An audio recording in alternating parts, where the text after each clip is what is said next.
السلام علیکم ناظرین، آج ہم بات کریں گے کفر و شرک کے علاوہ باقی گناہوں پہ۔ کفر، شرک اور بدعت کے علاوہ اور بھی کافی گناہ ہیں جن کو گناہ کبیرہ اور گناہ صغیرہ کہتے ہیں۔ تو آج ہم گناہ کبیرہ کے بارے میں بات کریں گے۔ علماء نے بہت کتابیں لکھی ہیں اس پر۔ شمائل ترمذی میں جو گناہ کبیرہ بیان کیے گئے ہیں ان کے بارے میں بات کرتے ہیں۔ تو گناہ کبیرہ کچھ درج ذیل ہیں: کسی آدمی کو قتل کرنا، زنا کرنا، شراب پینا، چوری کرنا، کسی پر تہمت لگانا، سچی گواہی کا چھپانا، جھوٹی قسم کھانا، کسی کا مال چھین لینا، سود لینا یا دینا، سودی معاملہ کرنا، یتیم کا مال کھا لینا، رشوت لینا یا دینا، ماں باپ استاد کی نافرمانی اور بے ادبی کرنا، کسی سے قطع رحمی کرنا یا رشتہ ناتا توڑ دینا، جھوٹی حدیث بیان کرنا، بلا عذر رمضان شریف کا روزہ توڑنا، ناپ تول میں کمی کرنا، نماز کو وقت سے پہلے یا وقت گزرنے کے بعد پڑھنا، زکوٰۃ فرض ہونے کے باوجود ادا نہ کرنا، باوجود مال اور طاقت ہونے کے حج نہ کرنا، کسی صحابی کی شان میں گستاخی کرنا، غیبت کرنا، امر بالمعروف اور نہی عن المنکر یعنی نیک کاموں کا حکم اور بری باتوں سے روکنا، باوجود قدرت کے چھوڑ دینا یعنی کہ امر بالمعروف اور نہی عن المنکر نہ کرنا، چھوڑ دینا اس کو، جادو سیکھنا یا سکھانا، کسی پر جادو کر دینا، قرآن مجید پڑھ کر بھلا دینا، بلا مجبوری کسی جاندار کو جلانا، اللہ تعالیٰ کی رحمت سے نا امید ہو جانا، اللہ تعالیٰ کے عذاب سے بے خوف ہو جانا، عورت کا خاوند کی نافرمانی کرنا، چغلی کرنا، نشہ دار چیز پینا، جوا کھیلنا، مردار گوشت کھانا، قرآن پاک، رسول اللہ صلی اللہ علیہ وسلم اور فرشتوں کو برا کہنا اور انکار کرنا، یہ تو کفر کہلاتا ہے۔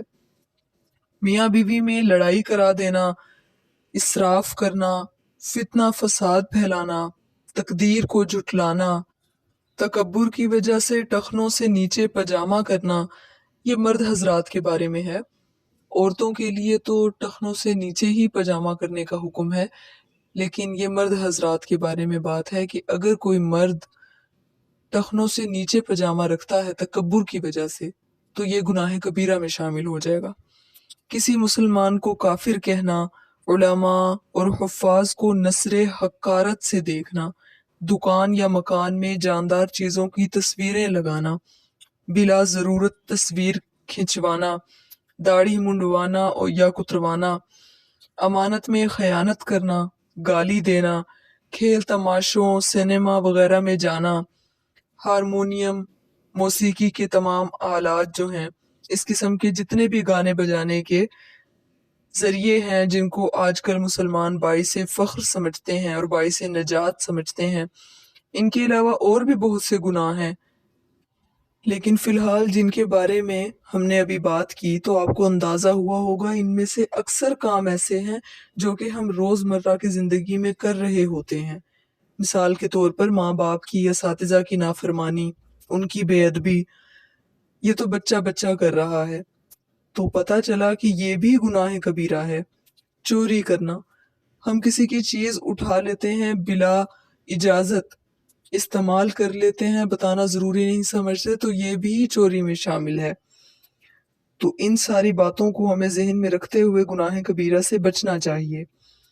اب جب سارے گناہ پتہ چل گئے تو ذہن میں آتا ہے کہ گناہ کرنے والا آدمی مسلمان بھی رہتا ہے یا نہیں؟ آخر اتنے بڑے بڑے گناہ کیے ہیں، اس کے بعد کیا ہم مسلمان رہے یا نہیں؟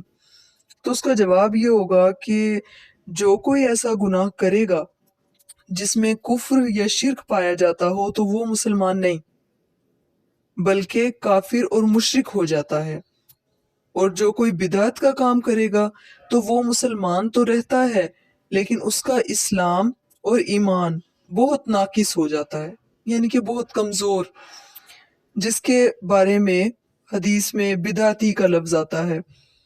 اور جو کوئی کفر، شرک اور بدعت کے علاوہ کوئی گناہ کبیرہ کرے گا وہ بھی مسلمان تو ہے لیکن ناقص مسلمان ہے، اور اسے کیا کہیں گے؟ فاسق۔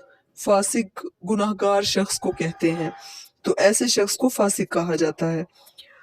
اب توبہ کرنی چاہیے ہمیں ان گناہوں سے، ایسا ہی ہے نا؟ تو اگر ہم توبہ کریں گے، کوئی گناہ ہم سے ہو جائے تو ہم عذاب سے کیسے بچیں گے؟ تو توبہ کر لینے سے اللہ تعالیٰ گناہ معاف فرما دیتے ہیں۔ اب توبہ کسے کہتے ہیں؟ توبہ اسے کہتے ہیں کہ اپنے گناہ پر شرمندہ ہونا اور اللہ تعالیٰ کے سامنے رو کر، گڑ گڑا کر توبہ کرنا کہ اے اللہ میرا گناہ معاف کر دے، اور دل میں عہد کر لینا، یعنی کہ اپنے آپ سے وعدہ کر لینا کہ اب کبھی گناہ نہیں کروں گا۔ اور یہ بات یاد رکھنے کی ہے، صرف زبان سے توبہ توبہ کہہ لینا اصلی توبہ نہیں ہوتی۔ اب کیا توبہ کر لینے سے ہر قسم کے گناہ معاف ہو جاتے ہیں؟ مطلب ہم سوچیں کہ ہم کفر کیا ہو، شرک کیا ہو، گناہ کبیرہ کیا ہو، ہم بدعت کرتے ہوں، تو کیا ہم توبہ کریں گے ہمارا گناہ معاف ہو جائے گا؟ تو اس کا جواب ایسے ہوگا کہ حقوق کی دو قسمیں ہوتی ہیں، ایک حقوق اللہ اور ایک حقوق العباد۔ حقوق اللہ سے مراد وہ حقوق ہیں جن کا تعلق صرف اللہ تعالیٰ سے ہے، یعنی اللہ ہی اس کی معافی بھی دیں گے اور اس کی سزا بھی۔ لیکن حقوق العباد وہ ہیں کہ جن کا تعلق بندے کے ساتھ ہے، جب تک ہم اس بندے سے معافی نہیں مانگ لیتے یا اس سے معاف نہیں کروا لیتے وہ بات یا چیز، تب تک اس کی کوئی معافی نہیں ہے۔ اللہ تعالیٰ معاف کر دیں گے لیکن جب تک وہ بندہ معاف نہیں کرے گا تب تک وہ سزا آپ سے ٹلے گی نہیں۔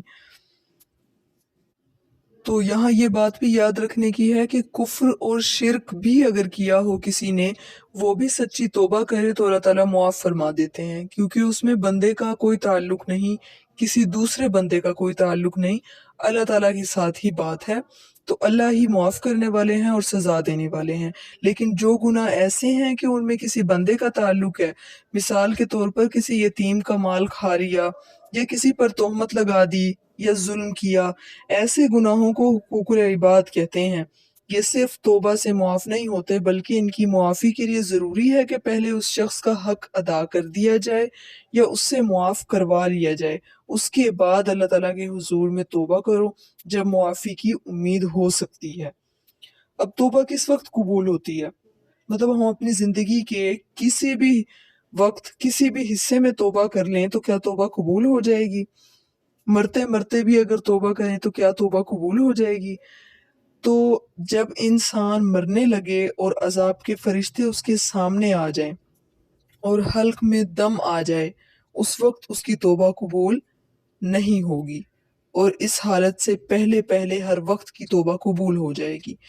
یعنی کہ موت کی جو غشی طاری ہوتی ہے، اس غشی کے طاری ہونے سے پہلے پہلے تک توبہ قبول ہو جائے گی۔ توبہ قبول ہونے کی شرائط کیا ہیں؟ توبہ کی قبولیت کی 3 شرائط ہیں۔ ایک تو یہ کہ وہ گزشتہ گناہوں پر نادم اور شرمندہ ہو۔ دوسرا یہ کہ وہ آئندہ گناہ نہ کرنے کا پختہ ارادہ کر لے۔ تیسرا یہ کہ گناہ کرنے سے فوراً باز آ جائے اور اس کے بعد توبہ کرے۔ یہ 3 شرائط پائی جائیں گی تو پھر سمجھیں ہماری توبہ قبول ہو گئی۔ لیکن کب ہماری توبہ قبول نہیں ہوتی؟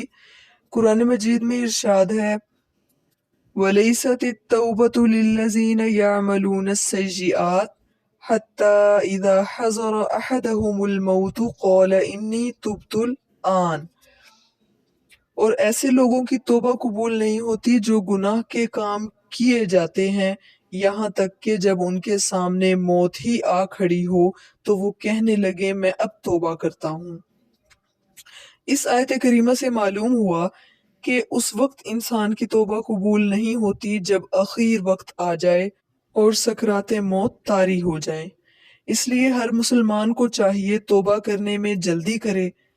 نہیں معلوم کس وقت موت آ جائے اور بغیر توبہ کیے ہی مر جائیں۔ اگر گناہ گار آدمی بغیر توبہ کیے مر جائے تو کیا وہ جنت میں جائے گا یا نہیں جائے گا؟ سب کے ذہن میں سوال آ رہا ہوگا۔